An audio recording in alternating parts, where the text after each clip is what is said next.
An arthritic 72-year-old Atticus Finch defends To Kill a Mockingbird following the publication of Go Set A Watchman. Atticus!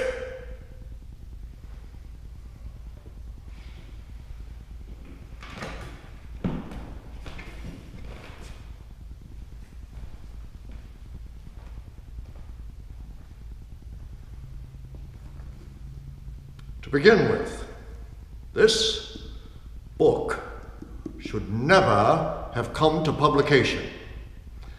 The publishers have not produced one iota of concrete proof that permission from the author ever took place. It has relied instead upon the testimony of lawyers and agents whose evidence has been called into serious question on cross-examination. Now, there is circumstantial evidence that the author was browbeaten into agreement by someone who led exclusively with his wallet.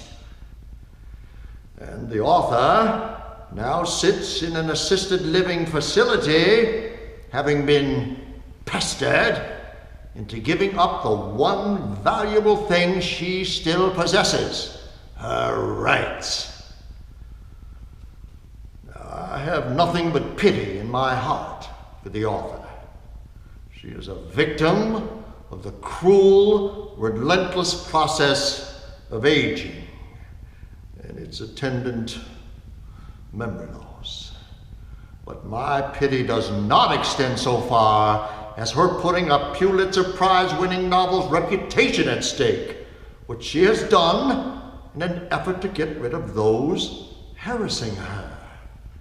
Now I say harassing, ladies and gentlemen, because it was probably the irritation from those who hounded her like a rabid dog that motivated her. She has committed no crime. She has merely broken a rigid and time-honored code of the author's society. A code so severe that whoever breaks it is dropped from the bestseller list as unfit to be read. Now, what was the evidence of her offense? The first draft. She must put the first draft away from her. The first draft was to her a daily reminder of how unfulfilling that first effort was. There was no trial, no innocent children discovering life's complexities. After careful analysis of the first draft, you'll find the author didn't say boo. In truth, the draft was a writing effort saved by an editor's suggestions that inspired the author toward a literary gem that has only made life more pleasant for us all. Now, what did she do? Instead of destroying the draft, she buried it away among her papers. And then, after years of silence, she allowed a scout of the greedy to hunt and peck through her archives. And when the draft was discovered, it tempted a lawyer. She was a famous author, and it tempted a lawyer. Not an old optimistic public defender, but a strong, money-savvy lawyer. No writer's code mattered to the author when she preserved the draft, but when pressure left her no leeway, it came crashing down on her afterwards. Now, the witnesses for publishing have presented themselves to you readers, to the reading public, in the cynical confidence that their testimony would not be doubted. Confident that you book lovers would go along with the assumption the evil assumption that all lawyers and agents are honest, basically moral beings who are doing what is best for authors. All lawyers and agents can be trusted around our readers. An assumption one associates with the avaricious minds of their caliber, and which is in itself, ladies and gentlemen, a lie, which I do not have to point out to you.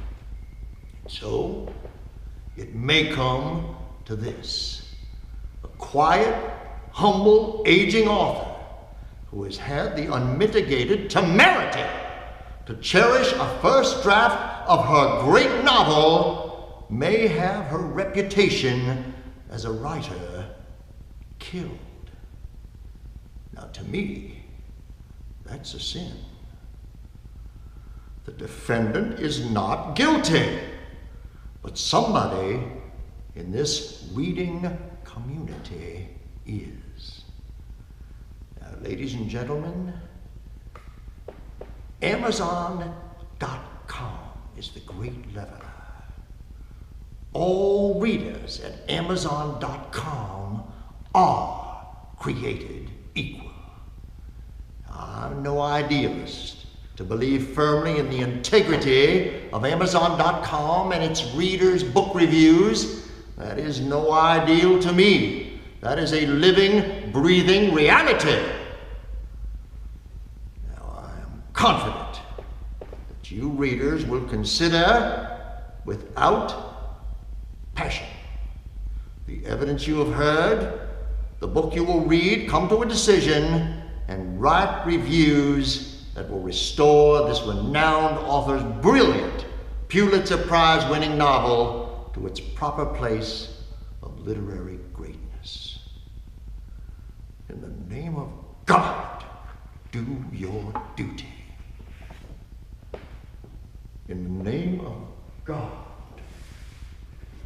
believe in the authenticity of the characters and the inspired messages found in To Kill a Mockingbird.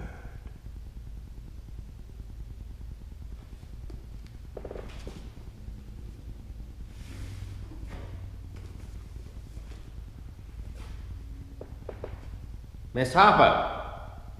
Miss Harper, stand up. Atticus Finch is passing.